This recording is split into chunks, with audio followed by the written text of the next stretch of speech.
xukuumadda weli may soo bandhigin oo ummadda may horkeenin waxa aynu ku heshiinay Israa'iil oo axdiya ama isafgarada ama qoraal xeera taana waa laga sugaya ilaa booqka haddii ay ku xadgudbaan xeerka dastuurka muslimka waxyeelaya ay tahay ama dad islaama dhibaato ay u raacaan ee Israa'iil danta inaga iyaga naga dhaxaysa oon midkeena diintiisa iyo dadka waxyeelay aanu ahayn loo sameeyay heshiiska sameeyay haddii aanu ahayn waa laga hadli doonaa Bismillahir Rahmanir Rahim muuqaalka u dambeeyay aan bartayda Facebook soo galiyo waxaan ku sheegay 7 maalin ka hor shirka magaalada Muqdisho ka socda iyadoo dalkan abaaraha ka jiraan malaayiinta dollarna ay ku baxayso wax ka soo baxay inaysan jirin marka waxaan ku dul istaagaya cidda khaladka iska leh iyo cidda shirkan uu ka socon weeday iyo cidda ummadda Soomaaliyeed caqabada ku ah qodobkaas waa qodobkayga ugu horeeya si qoto dheer baan ugu tirtirsanaya ninkii Muuse bixiya maanta wareysi uu bixiyay wuxuu baadi goobaya qodobka ugu muhiimsan haddii aan hordhac ahaan kuu siiyaba heshiiskii ka dhacay Snapchat-ka ee u dhaxeeyay Ciro iyo Netanyahu khudbadda waxaa iga soo baxay Muuse bixi waa qodobkayga labaad isagana waa dul istaagaya qodobkayga u dambeeya qodob horay garaadka looga bartay maaha sabaa gabadha Soomaaliyeed waa qodobka u dambeeya muuqaal ku dul istaagaya iyo gabadha waxa ay tahay ugu horreyn ummadda Soomaaliyeed waxaan ugu hambalyeeyaa bisha Ramadaan fadligeedan waxa ay leeyahay sanadkiisa kala barwaaqo iyo bashbash iyo caafimaad iyo abaarta idinkoo ka baxa Allah idinku gaarsiiyo كل عام وأنتم بخير مالك استو أشوفتان دلية دبدبة رمضان كريم بعد الله أنا في صدق كفى سريع لما أنا ماذا الصومالي عن كعب سريع شعب وينه ريبوتان إني جارسيان بيو على بويد وعلى السياسة $10 لما شدوا كنتوا يشنقف بمريسا عد ضد كان كفى كريسة ومسؤولية ضد قادين ما جرت إلهي كريه أو مكان سياد إلهي يقول دواته وضد كيجي أنا أطوق صنايع ومادة أسور استاجية ولا رجال وقف كستو الصومالية دلية دبدبة جوجا dadka masaakiinta ay biidhaamka loo sameeyo qof kasta oo caawin kara caawis maanta waxa marayna xataa dawladoodii lacag ay bixisay degmada Nugaal oo shacabka gobolka Nugaal laga qaaday waxay maraysaa inay dawladii uu madaxweyne ku xigeenkii uu geel ku dhaansado geel uu isagu leeyahay bintu ku dhaansaday uu ku soo qoray wajigii labaadna geelisi arigiisu raa inuu dhaansado dadkaas cid u maqan ma jirto ummadda Soomaaliyeed waxaan ka codsanaa akoonada lagu caawiyo wax iyo dadka reer Puntland caawiya iyo dhalinyarada wax caawisa inay raadisaan oo aad dadkaas ugu deeqdaan qof kasta waxa uu awoodo wallahi xaaladooda waa serious ku hadlaya wallahi si serious xaaladooda waa dad jilicsan wey meeshii ugu liidatay bay maanta xaaladooda ay taagantahay si aad marka bil Ramadaan weeye cibaadada Ilaahay kaaga aqbalo Ilaahay ugu sii dhawaatid dadkaas inta caawin karta caawi inta aan ku caawin karo waa ku caawiye inta hadda kadibna صدقوا واسر وي انت هذا كدب انا يعقوب عن عاون كرنا ان شاء الله تعالى وعاونه idinku dadka ila caawi wali hambaliyada aan sii wato waxaan u hambaleenaya dhamaan shacab weynaha reer galmudug baa u hambaleenaya aabi federaalkan hambaliyaha halkan hawada u marinaya waxaan hawada u marinaya madaxweyne qorqor oo runtii maalinta waxa xafiiska imaanayay aan meeshaas ay madaxtooyo lahayd oo ay baarlamaanka galmudug meel ku shiro ay salahayn baqaare ku shiri jireen baarlamaanka galmudug madaxtooyo ma deganeen guriyaha filooyinka ee dhow Samareeb iyo Cadaadad iyo Galkacyo ku yaala maalin kasta kirada loo qabsan jiray dawladda federaalka ka bixin jirtay ciidan ma aysan lahayn taariikh ma lahayn dekad wax laga dega ma lahayn aeroport ma lahayn nolol kama jirin aabi federaalka ma ahayn federaalka ahaayeen saynta uu qorqor yimi maanta waxay marayaan heer ay shidaalkii iyo khayraadka alla siiyay markay dekadana dhisteen madaxtooyo dhisteen oo baarlamaan dhisteen oo shabaab iska celiyeen oo wadooyin dhisteen oo aeroport dhisteen hadda 7 sano gudahood inay shidaalkooda ay qodanayaan sa waxa arkay dad Soomaali ah niyo xaasidnimadu waa cudur umada ku dhaca maangaabnimada leh anigu asixi waay heshiiska dhan ee hadda Soomaalidu dhan indhaa ku wada hayso oo la leeyahay war nimankii walaahi shidaal beeleen galmudug aabi federaalka hadda kadib Soomaalidu dhan buu astaan u noqonaya qibladii siyaasadda laga yaabaa inay noqoto nimankii waa shidaalaysanayaan qaar baa isla barabugaandeeba boqolkiiba 5 way heshiiska boqolkiiba 60 bay galmudug leedahay afarta ka soo hareen waxa iska leh Turkida iska leh boqolkiiba 60 ka ay galmudug leedahay waxaad ku fakaraysaa adoo Puntland jooga oo horjoogahaaga uu shidaalka diiday oo ama koonfur galbeed jooga ama Hirshabelle jooga ama gobolka Banaadir jooga ama waqooyi bari Soomaaliya ama waqooyi galbeed ka yimi inay habargida cayr ku soo dirtaa ka sugaysaa miya ka sugi meeshii kabaad afka ku soo qaadaysaa wallahi ilaa aad calaacal soo qorato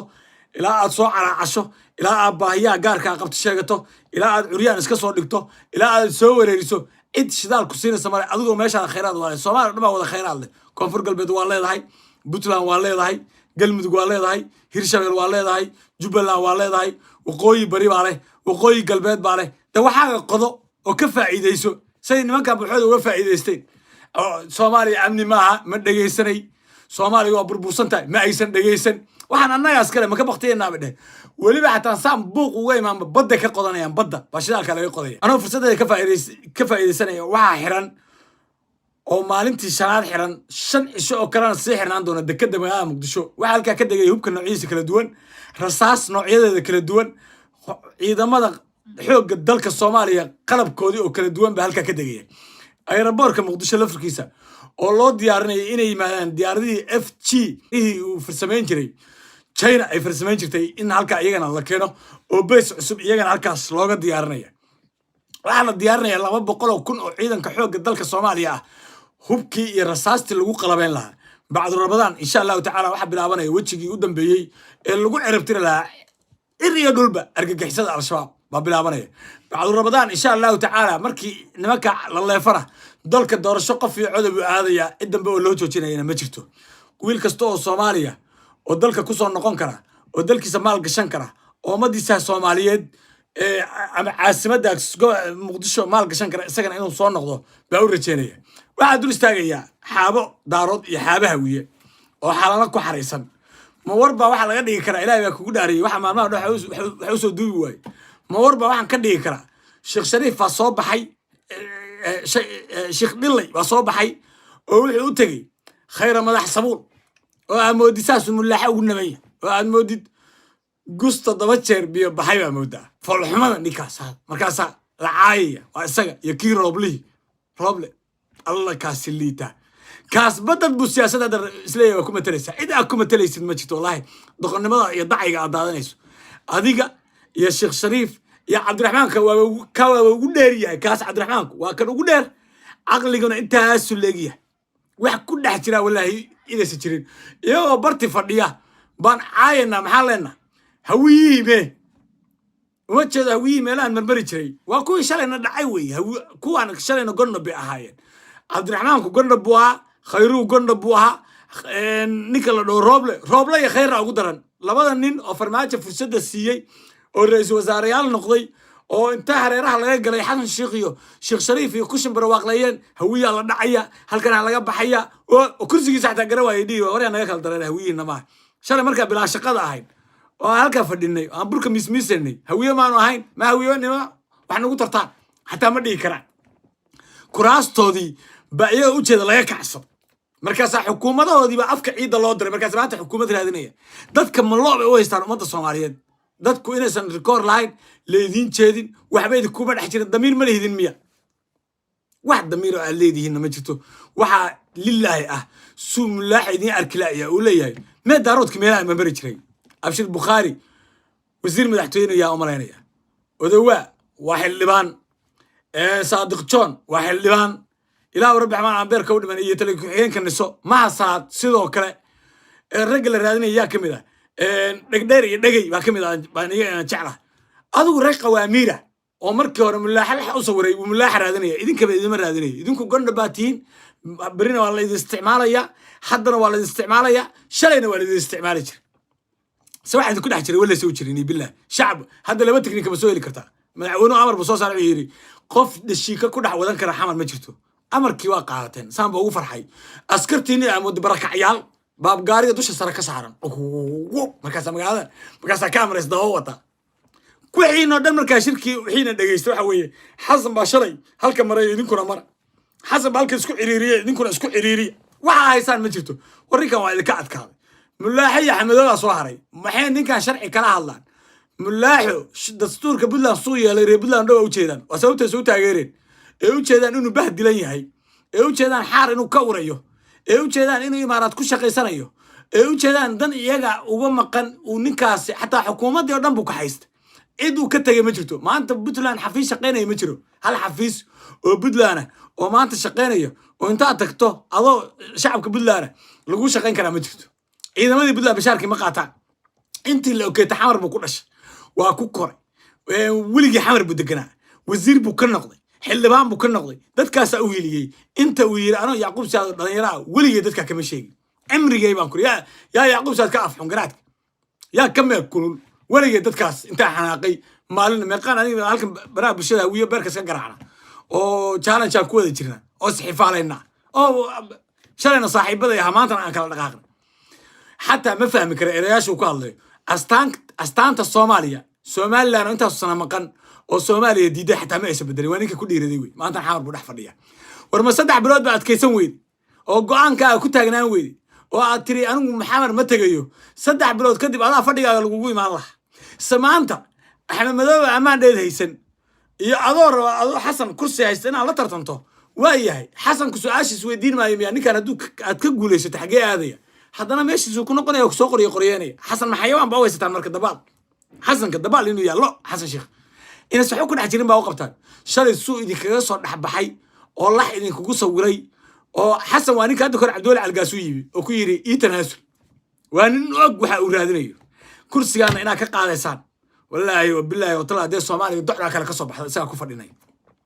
soo shaqo ba noo wada qabiya ninkeeda dhameystira shalay cagaa ku dhagnaysa shaqadii baa istaagtay wuu yimi deyntii waa afiyay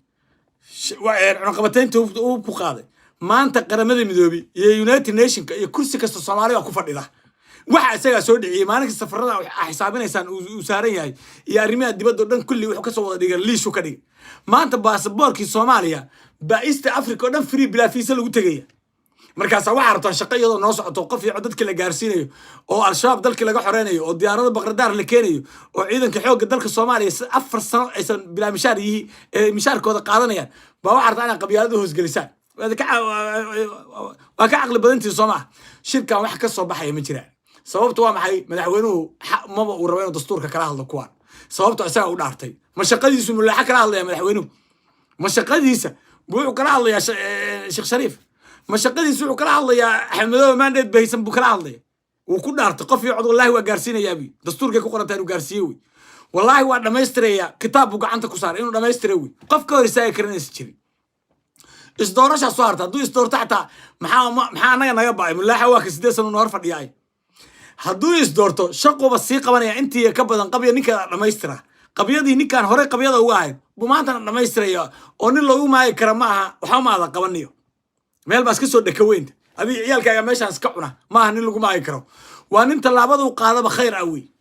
madaxdii maamul goboleedyada hadda ku shireysay oo maanta shir u soo dhamaaday iyo madaxdii maaliyadii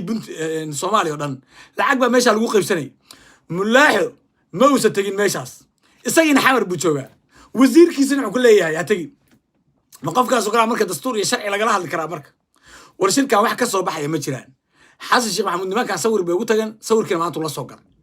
مر ما صلاة بودر سلام بالوتجي مر رئيس وزراء حمزة عبد البر وسلام وتجي ما تستجيب سلام وتجي واحد لوب لما يوجه كله وجه كله ورسيس السلام يا يقولون يحكوا جريان خير هذا بحي وحوتجي فرماجو هذا الصبح حي وحوتجي إن فرماجو هذا وحوتجي أحمد بن سعيد عبد الله بن وتجي واحد صبح حي الشيخ شريف سوق جوري وحوتجي حلال وسودجي واحد ما إيش ومدة الصومالية دين جدا والله واحد يكون احتراه وهذا مدة الصومالية ضو هيسان وهتكسو كردين هذا دي اللي دورتين يستشرين عقبات هذا حسن يستاكل جدا قبسانيس دل كان معه ميل جبر برتو ومدة عن قاعد قدام عنيسة وقدام عنيسة فخر كان ميل جبر برتو معها راح يندرع نكام وتأفر بقول يكنتن قف ملاحظ وقولي وزير هذا يحل معنا دي بنتلان دتك كل انتي قاعد وحي مريسة والله عظيم بقول الله وتعالى كنتن يشان قف قاعد ودي ماتي ما كان سؤال لي يا مد الصوماليات بتبادلني يا وكله بتبادلني بقى يابتي حفي يقول عفتي وياه واحد دول استاجي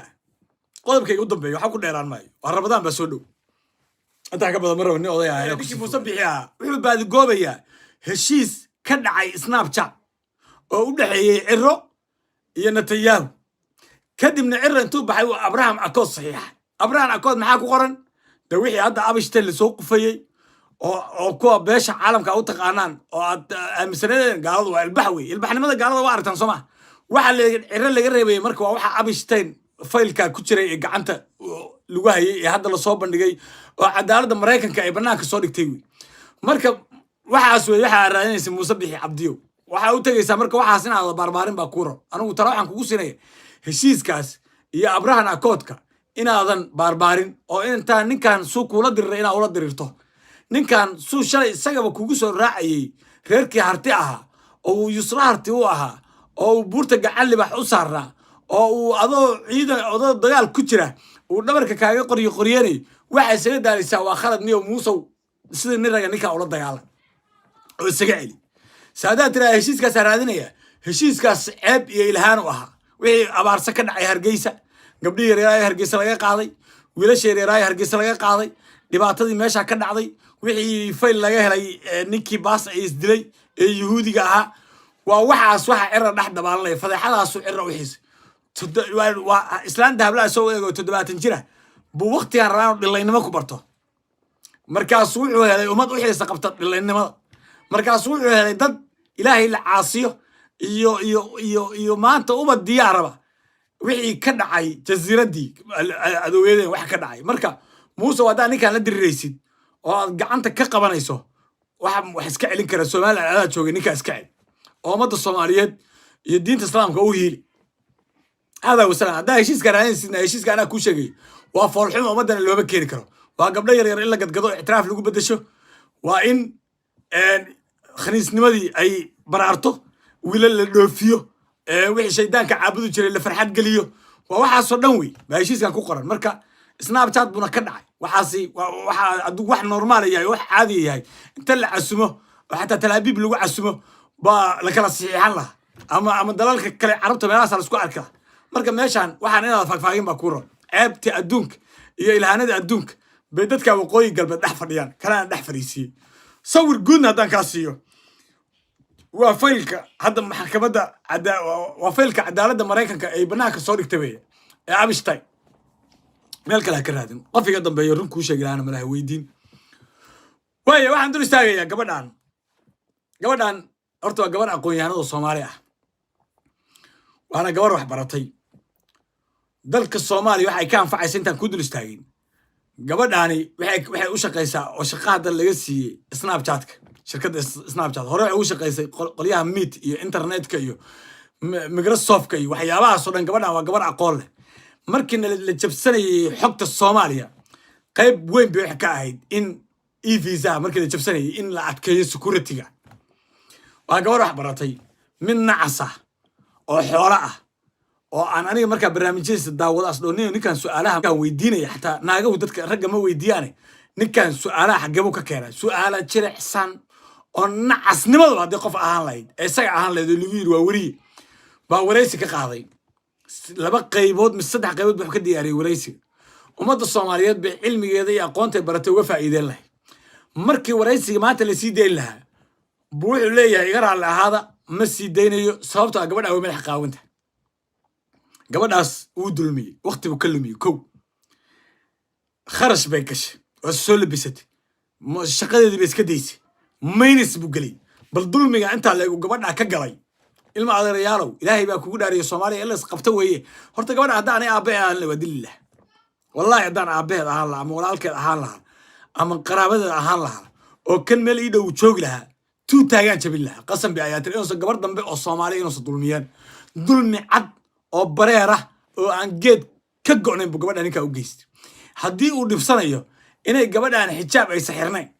markuu inta kaamirada uu soo dhiganayo oo uu sawir ka qaadayay intaasoo dhan gabadha jirkeeda miyuu ku raaxaysanay iisha muxuu qabanayay yaa maanta ku bedelay cidda ku bedeshay dadka uga jawaab cidda maanta laaluushka ku siisay ilaa gabadha dabcan laaluush baad ku qaadatay barnaamijkeeda inaad kansasho oo ummadda Soomaaliyeed u soo bandhigi lahayd oo gabdhaha Soomaaliyeed xataa ku diiradda saar lahaa inay wax bartaan waxaasoo kale waxa lagu leeyahay marka waa weriye Soomaaliya bacay xataa ninkan waraysiyaasha uu qaaday marka dadka wareysanayo fiiri culimada tusaale ahaan ani su'aalo badan baa iga dhex guuxayna culimada weydiiyo marka arkana waa weydiiya wix mas'alaha igu adagday iga aqoon badan waxa ma aqaan waa qayb aqoonta kamid ah wey siyaasiyiinta su'aalo badan baa lafkeyga u qabaa haddii aniga yacquub saad qof ii yimaado isagoo wareersan boqolkaa ka baxaya 250 su'aalood kaamiradaas daaran wareerisa intaan ku xiro isagoo isla mar dambe kacar buu ku waalan lahaa jooj iga dhim kacar ninkaasoo weli si qof nool oo si caadiya oo de qof nool dad wax u wareysanaya weli ma arta adigu jin khaniisa ku jira sida bahal nacas ah oo cantaata ah oo wax ku dhex jira aan jirin gabadhaasna waa uu dulmiyey gabadhaasna dulmi cad buu geystay si cad baa u sheegaya wallahi aan laab lahayn bal maxaa ayay qaawanaantada ka qusay haddii nin wanaagsan tahay marka hore ma u sheegto marka hore intaada waxaan duubin ma u sheegto tirada umma Soomaaliyeed baa hortagaysa kuwa suufiyaal aad u tagaysa waxaan ma aqbalayaan barnaamijka soo adna kugu kaco anigana barnaamijka igu kaco ummadda Soomaaliyeed waxa faa'iido xoogaa maraxta niqaam halkaas joogta soo qaado wakaas hada wasalaam ilaan Soomaalidu wada munaafiqiin wuxuu rabaa qofka Soomaaliga inuu adduunka ugu noolaado sida Michael Jackson آخرين حوران وجنة وقال الصديق عمر بن الخطاب حتى كان ضد بحسين دقيقة إنه دين تأوهي لنا دين تملك كذا سببته عند قبل اسمه هي آمنيسة إن رجل الصومالي بحاليين إنهم بدين تبع هدي شلي كعب سنجتوا وبكسر على الرئيس حتى كيسرا مسلم بقى لما عود بحكي ديس فرصة ده سجع هلاي سجع النصيب له هرتا نيجا نصيب ولا سببته قبل أنا وجور حبرتي ما له أب إسكي بسي 19 مليون بكبحث gabadha hore fadhiday marka kan waa risqiis waswi wax ku dhex jira ma jira say gabadhaas wuu dulmi cad gabadha Soomaaliyeed u geys barnaamijkan barnaamijka inta kulmi doono assalaamu calaykum raxmatullaahi ta'ala